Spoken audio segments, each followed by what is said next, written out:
General George Patton stood at the podium in Boston. In the crowd below him sat 400 of his own wounded soldiers, along with the parents of men who had died fighting under his command. And yet from that platform, Patton said one of the most ill-timed things a person could possibly say. "The man who dies on the battlefield," he told them, "is often a fool." That was the 7th of June, 1945. Patton had come home as a conqueror in triumph. He was the tank commander who had swept across France, the field general the Germans themselves feared most of all. The city welcomed him with a grand parade, drawing nearly 1 million people into streets that stretched 25 miles long. 20,000 of them packed the lawn in front of the Hatch Memorial Shell to hear the general speak. The wounded men sat in the very front rows. Behind them sat the Gold Star families, the parents of the soldiers who had never made it home. By the next morning, those parents were furious, and they poured their anger into letters to the newspapers, putting the same question into print for everyone to see. Did the general really think their sons had died as fools? Patton refused to take back his words, not a single one. And late that same night, in that same city, he said something else about the men who had fallen in the war, one short sentence that America would one day carve into stone. If you feel a story like this is worth your time, please take a moment to subscribe and turn on the little bell.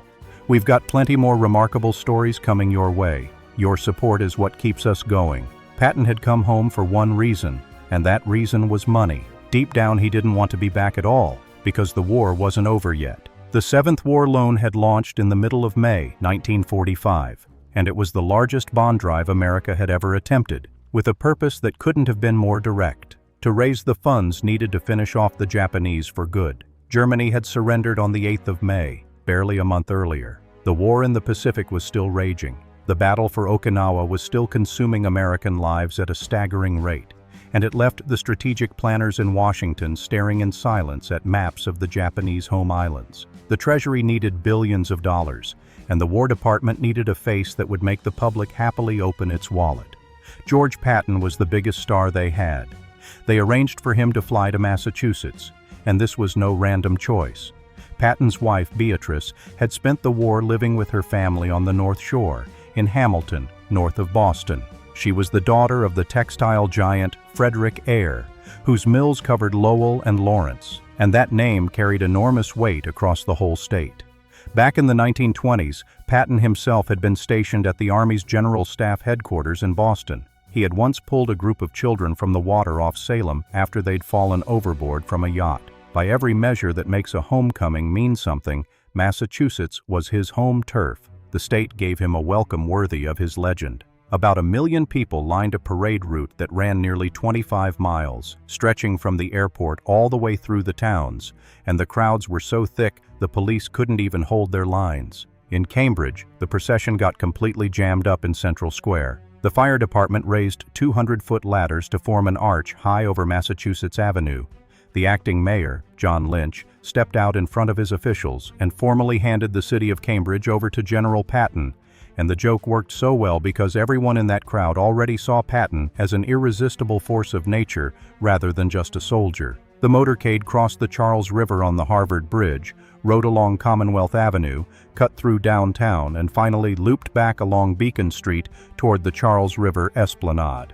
20,000 people were waiting there in front of the Hatch Memorial Shell, and it was right here that the machinery of the triumphant homecoming began to grind against something it couldn't quite swallow. The front seats had been reserved.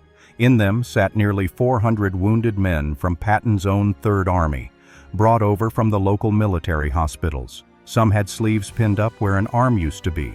Some had lost their sight entirely, and they'd come specifically to hear Patton speak. These were the men who'd been shattered in the very battles that made Patton's name. Behind the wounded sat another reserved group, the Gold Star families of Massachusetts, the parents of soldiers who had marched out under the banner of the Third Army and never come home. This was the audience that afternoon. A hero sent to raise money for the next round of deaths, standing before people who had already been ruined by the last round of deaths. The calculation behind that afternoon was something nobody would say out loud. Every dollar raised by the 7th War Loan was aimed at the beaches of Kyushu and Honshu, aimed at an invasion that this same group of Washington planners was quietly estimating would cause hundreds of thousands of American casualties. The first landing was set for that autumn on the southern island of Kyushu, under the code name Olympic, and the wounded men in the front rows were the plain and visible cost of it all. The parents in those seats who had lost their children were essentially being asked to fund the very war machine that had taken their sons, and to do it all over again for someone else's sons. The whole event ran on a grief that couldn't be spoken, because the moment you spoke it, the entire fundraising drive would grind to a halt. We tend to picture the American homefront of 1945 as one great wave of relief and confetti.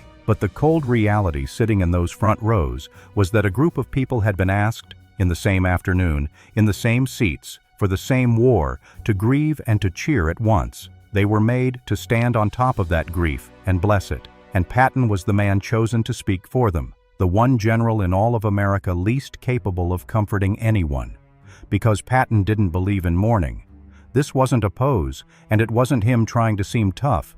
This was what he genuinely believed deep inside. In terms of faith, Patton was a fatalist and a believer in reincarnation. He said openly that he had lived and fought across the entire span of history, as a legionary in Gaul under Caesar, as a knight in the 100 Years' War, as a marshal under Napoleon. He had died again and again and been reborn as a soldier, because that was the role he'd been born to play. He put this idea into his own verse, which opened with the lines, "Through the travail of the ages, midst the pomp and toil of war, have I fought and strove and perished countless times upon this star." For a man who held that belief in his heart, dying on the battlefield wasn't the end. It was a transition, a return to a fight that had never really stopped. A fallen soldier hadn't had everything taken from him. He had simply finished the one thing the universe had shaped him to finish. In Patton's mind, none of this clashed with the fact that he was a devout Episcopalian who read the Bible every day and prayed with the utmost seriousness. He moved seamlessly between the Book of Common Prayer and the Bhagavad Gita, between the God he knelt before and the wheel of reincarnation he was certain he was bound to, and it never once occurred to him to reconcile the two. He was simply certain, just as he claimed to know the terrain of a battlefield he'd never seen, that a warrior is born, is spent, and is then sent back to the next war. This belief wasn't some private quirk he kept tucked away in a drawer. It was the engine behind everything the public loved about him, his recklessness, his certainty, the way he strode upright where other men crawled forward, because a man convinced he'd already died a dozen times has very little left to fear. His Distinguished Service Cross from the First World War came straight out of that instinct. In the Meuse-Argonne offensive, near the village of Cheppy, Patton, still a young officer, advanced straight into machine gun fire, driving his tanks and infantry forward, and took a bullet through the thigh for it. That same quality that made him brilliant in a breakout also made him deaf, right down to the bone, to the very words a Gold Star mother most needed to hear, that her son's death was a tragedy, a loss, an empty space in this world that deserved to be mourned. In Patton's universe, tragedy never belonged to the men who died.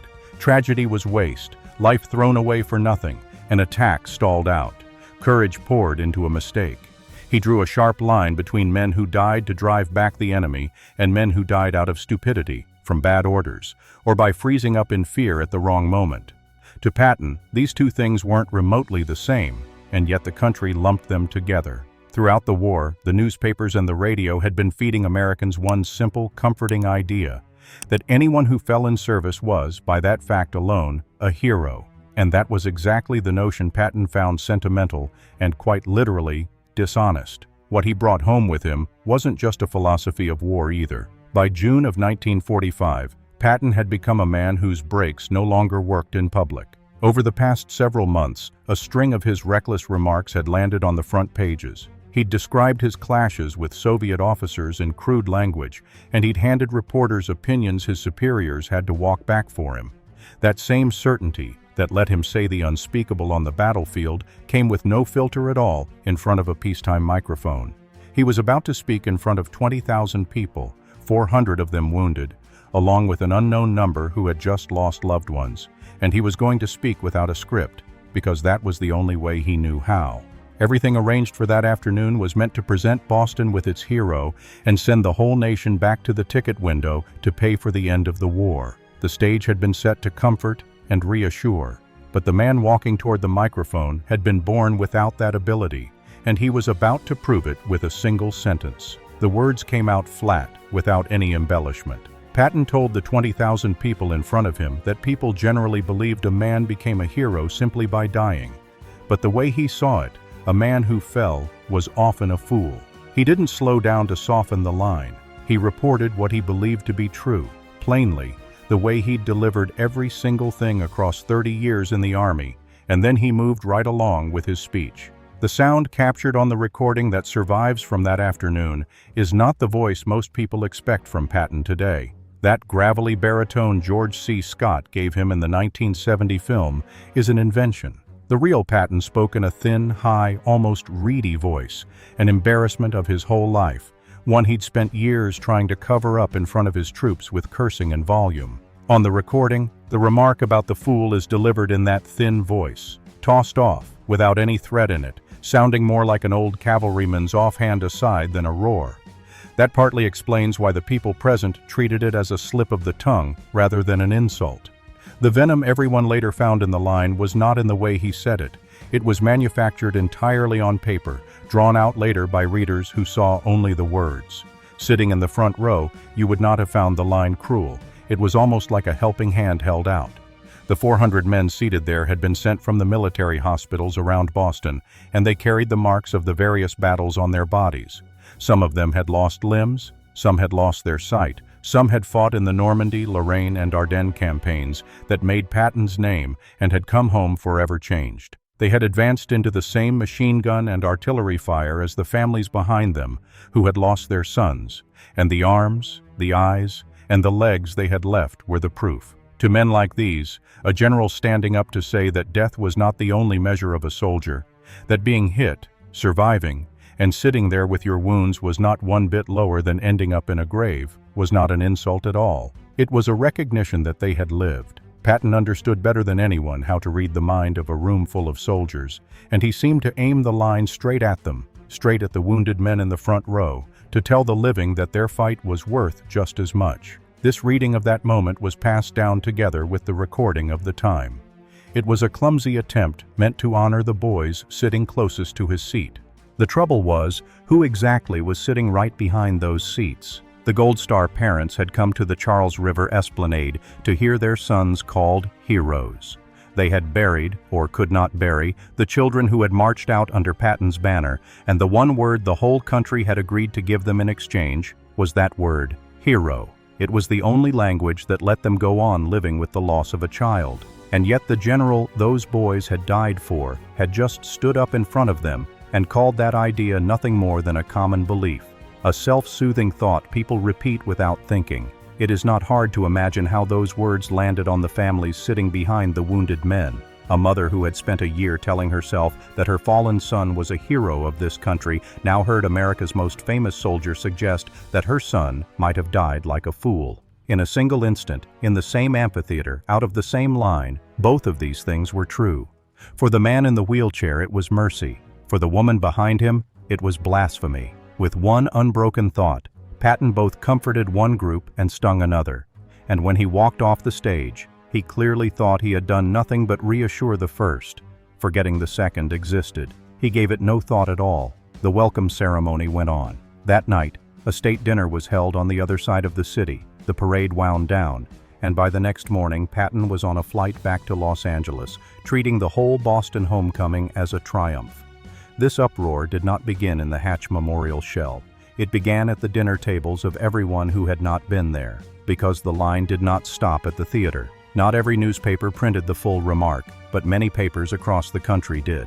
The line was lifted out of the context of that afternoon, printed cold in a newspaper column, with no visible wounded veterans in the front row to explain who the words were spoken to. Stripped of the 400 men Patton may have been looking straight at as he spoke, the line read only one way, a general mocking the dead. Within a few days, responses appeared on the editorial pages of the major papers, and those responses came overwhelmingly from the people with the most standing to speak, the families who had lost their loved ones. The press had long been ready for this. In the American press, Patton had already been labeled a dangerous man who could not be controlled, a general whose words and actions always needed someone else to clean up, and a line that could be read as an insult to the fallen fell right into that expectation and set it off. In less than a week, it had become national news. The letters that survive are specific and full of trauma. In the Pittsburgh Sun-Telegraph of June 15, 1945, a week after the speech, a Gold Star mother wrote in to say that her son had been a hero who gave his life in Patton's forces, or so she had always believed, until she read what the general said to his 400 wounded men. She set the common idea of heroism against Patton's version of it, that men killed in battle are often fools, and she asked the paper publicly to help her figure out which one her child had been. The same page carried a letter from another mother, who asked bluntly whether Gold Star mothers were now supposed to believe that their sons had died for their country as fools. She mentioned that her son had been killed in Belgium that January, in the Ardennes campaign, in the winter fighting where Patton's own Third Army turned the tide, which meant the general she mentioned in her letter was very likely the very general her son had served under and died for. The sharpest of these letters turned Patton's own words back against the war itself. A mother, writing to the same paper, ended by praying that God would watch over all the poor fools about to fall before the Japanese army, projecting the general's contempt forward onto the whole invasion that the 7th War Loan was meant to pay for, onto the sons who had not yet been lost. This was the very head-on collision the entire Boston welcome had tried to paper over. A city had thrown a parade to help sell the next campaign, and the parents of the last campaign were now using the guest of honor's own words to name the price the next campaign would cost. Across the country, the public plea sharpened into one specific demand: that Patton take the line back, that he stand up and apologize to the Gold Star families, and if he would not do it himself, that the War Department make him. The papers wanted the line withdrawn. The mechanism is worth stopping to look at, because it explains almost everything about how the line turned into a scandal. A soldier's speech and a newspaper column are two completely different things. In the theater, the line had a direction. Patton was speaking to a particular space, looking at a particular crowd, and his words were meant to lean toward the wounded men he faced. On paper, the line had no direction at all. It became a floating statement aimed at every fallen soldier in all of America, presented to exactly the people it wounded most deeply, not one of whom had been sitting in those seats to see who the line was pointed at. In the amphitheater and in the Sun-Telegraph, the words were exactly the same. The only thing that changed was who was standing in front of them when they landed.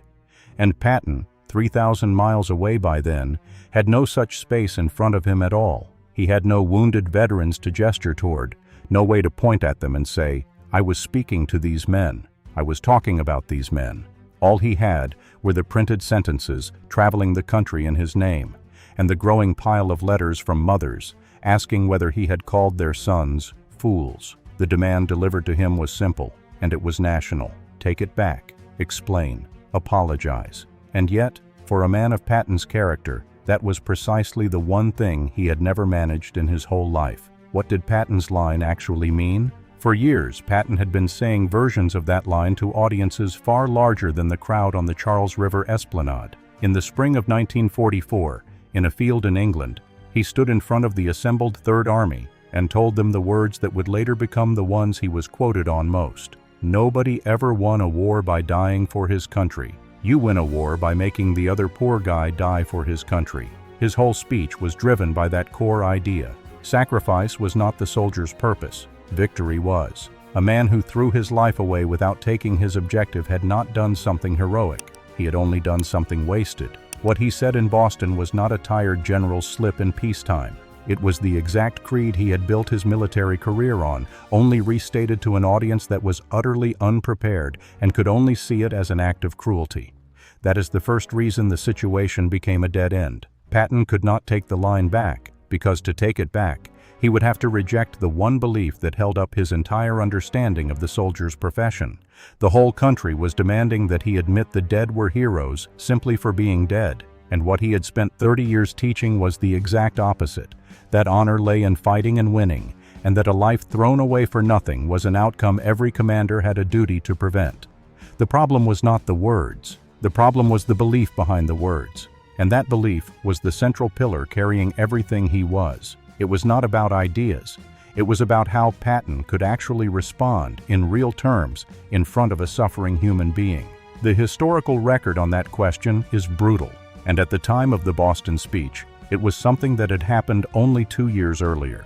On the 3rd of August, 1943, during the Sicily campaign, Patton walked into the 15th Evacuation Hospital near Nicosia. Among the wounded, he found an 18-year-old infantryman sitting on a stool with no visible injury at all, Private Charles Cool of the 26th Infantry Regiment. When he was asked what was wrong, Cool said he just couldn't take the shelling anymore. What Patton didn't see was that this boy was running a fever above 102 degrees Fahrenheit, roughly 38.9 degrees Celsius, with malaria and dysentery in his body. But all Patton heard was cowardice. He called the private a coward, slapped him across the face with his gloves, grabbed him by the collar, and shoved and kicked him out of the tent. That night, he wrote in his diary that men like this ought to be tried for cowardice, and maybe punished even more harshly than that. A week later, at the 93rd Evacuation Hospital near Sant'Agata, the same thing happened again, only worse. This time the man lying on the cot was Private Paul Bennett, an artilleryman who had been sent back by the medics against his own wishes. He had broken down after watching a close friend beside him get badly wounded, and his wife had just mailed him a photograph of a child he had never met. When Bennett said his trouble was with his nerves, Patton's voice shot up into a fury. He told the trembling man he ought to be lined up against a wall and shot. He pulled his pistol out of its holster and waved it in Bennett's face. Patton struck him, and when Bennett burst into tears, he turned back and struck him a second time, and only stopped when the hospital commander put his own body between the general and the patient. The doctors and nurses of the 93rd stood by and watched a 2-star major general beat a shaking man for what the doctors all recognized as combat trauma. Because in Patton's eyes, there was no such thing as combat trauma. There were only fighters and cowards, and a man who broke down had already chosen which one he was. Let's sit with this pattern of behavior for a moment, because it's the answer to the whole Boston storm.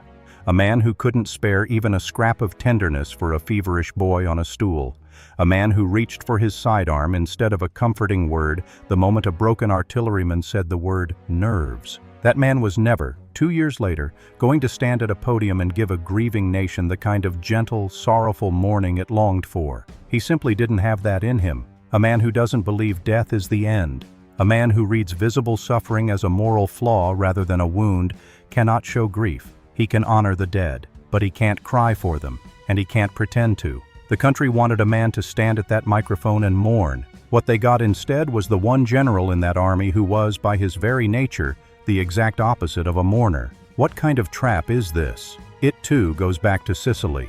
When word of the hospital incidents reached General Dwight Eisenhower, he didn't put Patton before a court-martial, even though striking his own men would have been reason enough to do it. He sent a sharp private letter and issued an order. Apologize. Apologize to the 2 soldiers. Apologize to the medical staff who had watched. Apologize to every division in the 7th Army. Patton obeyed the order, but only in the narrowest, going through the motions sense. He called Bennett into his office and shook his hand. He did the same with Cool. He drove from division to division giving speeches, and the men who watched him do it came away certain they had witnessed a man performing a ritual he didn't believe for a second. One officer present said afterward that it hadn't sounded like an apology at all, more like a man trying to justify what he had done. Patton himself confirmed it in his own diary, writing that it was a strange kind of justice to make an army commander suck up to a shirker just to satisfy the timidity of his superiors. Those few minutes inside the hospital tents cost Patton dearly.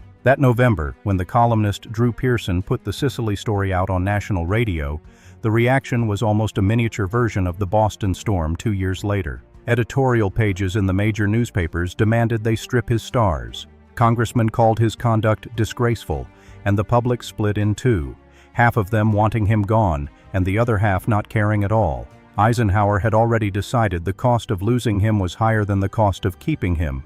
He had written privately that Patton was indispensable, one of the guarantors of victory, and so he shielded him. Shielding him wasn't the same as trusting him. Patton lost the command everyone had assumed was his and his alone, the command of the invasion of Northern Europe.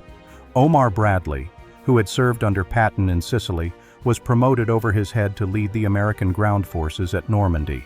For 11 full months, Patton held no combat command at all. The army even used his name as bait, planting him at the top of a phantom army stationed in England to deceive the Germans about where the landings would come. He had struck 2 soldiers, and it had nearly ruined him, and still, it hadn't taught him how to bend. In 1943, even with his career hanging by a thread, even facing a direct order from the one man who could end his future, he could not bring himself to truly apologize.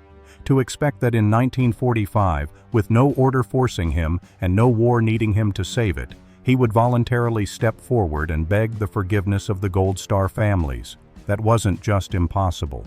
It ran against everything the documented record showed he could force himself to do. What the newspapers were asking of him, take it back, apologize, was asking him to do the one thing he had already proven, under far heavier pressure, he absolutely could not do.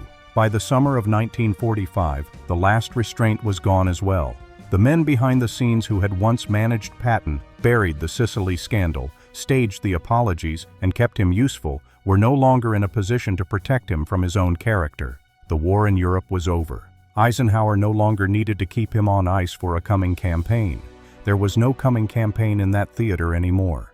In those final months, Patton's public behavior became a running problem. Crude remarks about the Soviets, opinions blurted out to reporters that sent his superiors scrambling to control the damage, and the army was worried enough that it quietly arranged for a military doctor to keep an eye on him. That watch had begun in the last days of the war in Europe. Even before he boarded the plane home, the army had already started looking at its most famous commander through a clinical lens, because they could no longer predict what would come out of his mouth next. The brakes that had failed in that hospital tent in Sicily had never been fixed. They had been ripped out entirely. The man who said what he said couldn't give up his beliefs, couldn't pretend to grieve, and couldn't conjure an apology out of thin air. And there was no longer anyone left with both the power and the motive to force him to. Every wall that might have let him escape was built out of his own true nature. Patton, in the end, did not fly off into the West in silence, unrepentant and misunderstood, because on the very evening of that day in Boston, before the roaring anger even had time to reach the newspapers, he was already standing at a podium in a hotel banquet hall, saying something that revealed exactly what kind of collision had taken place that afternoon. That night, on the other side of the city, at the Copley Plaza Hotel, Massachusetts held a state dinner for Patton. Governor Maurice Tobin welcomed him home with a printed address, calling him a symbol of ability, drive, and achievement. Patton signed the program. According to the record of that evening, he was deeply moved by the occasion. When he stood up to speak, he did something he almost never did in public. He pushed the credit away from himself and gave it to his men, including the soldiers who were no longer alive to hear it. This was a Patton no one saw, quieter, full of gratitude, keenly aware of just who stood before him. That night, he laid the record of the Third Army on the table, an army that had fought its way across the Seine, the Moselle, and the Rhine, and had taken hundreds of thousands of prisoners, and he set every bit of that glory at the feet of the soldiers who had bled for it, both the living and the dead. Then, speaking of the fallen, he said something that would outlast anything he had ever said. He said it was foolish and wrong to mourn the men who had died. Instead, the country should thank God that such men had ever lived. Read it once, and it sounds like a softer, warmer cousin of the disaster of that afternoon. It isn't. It's the same point. It's the very same idea Patton had expressed so badly at the Hatch Memorial Shell, only now in the tone he had failed to find 12 hours earlier. The word foolish is still there, but what it lands on changes everything. In the afternoon, the foolishness fell on the dead. A man is often a fool when he goes down, a line that pinned the failure on the soldier who fell. In the evening, the foolishness fell on the act of mourning. Grief is foolish because grief is the wrong response to a life like that. One version insults the dead, the other lifts them to a height that grief can't reach. They came from the same man, on the same day, driven by the same belief, and one of those lines got him condemned in the newspapers, while the other got him carved into the stone of a monument. This is exactly the conflict that's worth really sitting with, because it's the whole Patton problem in miniature. He never wanted to say that the dead were worthless. He wanted to say the exact opposite, in the only theology he truly possessed, that a man who lived and fought and fell the way these soldiers did should not be an object of pity. Pity was almost an insult to what they'd done in life, and that the right response to a life like that was gratitude, not tears. The wounded men in the front rows along Charles River Beach Drive understood this at once, because they lived by the same code. What that afternoon's speech lacked wasn't sincerity. What it lacked was even a handful of the right words and any real sense of who was actually sitting in those seats. And in the banquet hall, in front of a kinder crowd, with a moment to weigh his words, the exact same conviction came out as one of the most quoted tributes to the fallen in the English language. Behind these two lines hides the strangest thing about Patton, a belief that had run through him since childhood, that a fallen soldier, in the final sense, is never gone. He believed warriors are reborn and return, that he himself had died on battlefields across the centuries, and that each time he'd been sent back to fight again. A man who truly held that idea in his heart couldn't see death in battle as a tragedy the way grieving parents do. For Patton, the fallen weren't erased. They had done the one thing they existed to do. And in that view of the universe he never argued about and never gave up, they would come back. Strip the idea of reincarnation away entirely, and the same logic still holds under a plainer surface. A life fully lived and given over to something is a finished fact, and death can't roll back and cancel it. That's the real meaning of, "Thank God that such men lived." It wasn't a comforting line he pieced together for a fine dinner. It was the only way he'd ever been able to stand in front of a grave. The people who were there in Boston that day never felt the confusion the rest of the country did. The afternoon words were spoken in the open air to 20,000 people, and they were recorded. The wire services carried them into every state. But the evening tribute was spoken behind the doors of a state dinner, to a room of officials and invited guests, and for years it stayed a local, almost private thing. The Gold Star families reading the trimmed news dispatches over breakfast the next morning saw only the ugly half. They didn't see what happened in the banquet hall. They never got that correction. The gulf between these two lines, one that traveled everywhere, the other that almost nobody heard, is the whole distance between the Patton being cursed in the papers and the Patton speaking at that dinner. Both were real. It's just that only one of them left the city. Patton himself never bridged that gulf. He refused, as always, to explain or apologize. He wouldn't stand up and say, "What I meant in the afternoon is what I said in the evening," because doing that would have been admitting an error, and that concession went against the same granite that kept him from making a real apology on Sicily, meaning his stubborn character. So the two lines walked into history unhooked from each other, the cruel one tied to scandal, the noble one tied to legend. And for decades, most of the people who could quote that beautiful line at a memorial service didn't know it was spoken on the same day, in the same city, by the same man who would never compromise. The same man who'd stood in front of grieving parents and told them their sons might have died like fools. Even so, the banquet version of his words kept working, slowly. In June of 1945, it didn't save him. The storm ran its natural course, the letters kept pouring in, and the damage to his public reputation was already done. Yet over the decades that followed, the line from the banquet hall was the one that survived, printed on plaques, read aloud over the graves of American soldiers, until it became one of the standard texts of national mourning. A line about how grief is foolish, used with no irony at all in exactly the kind of mourning ritual it was originally meant to argue against. History kept the line and quietly erased the context, the exact opposite of what happened while he was alive. While he lived, the context was thrown out, and the country remembered only the cruelty. After he died, the cruelty was thrown out, and the country remembered only the grace. When Patton came home, he ached to fight one more war. The Pacific was still burning, and he lobbied hard to be sent there, to command the war against Japan the way he'd commanded the war against Germany. That door had closed, and the reason it closed had little to do with Boston. The Pacific was Douglas MacArthur's theater, and as Patton told one of his Corps' commanders, there was already a star in that show, and a show can only hold one star. In the harsh sense, showing up to sell war bonds was the closest thing to a mission the Army could give him at that point. Not to fight, but to be assigned a spot in front of crowds and told to raise money. A general who couldn't even be trusted at a live microphone, nobody was going to hand him a field army in the Pacific.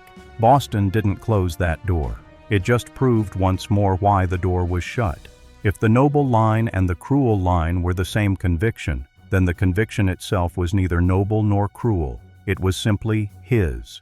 A single way of looking at death that could, in the very same breath, steady a wounded man and crush a grieving mother, depending entirely on which of them happened to be present. That's the part the polished, tidy version of Patton leaves out. He didn't have a good half and a bad half. He carried the same belief, and it was the room he was in that decided which side of it a person got to see. And so the two lines walked into history unhooked from each other, and the man who spoke them both on the same June day had, by then, a little over 6 months left to live.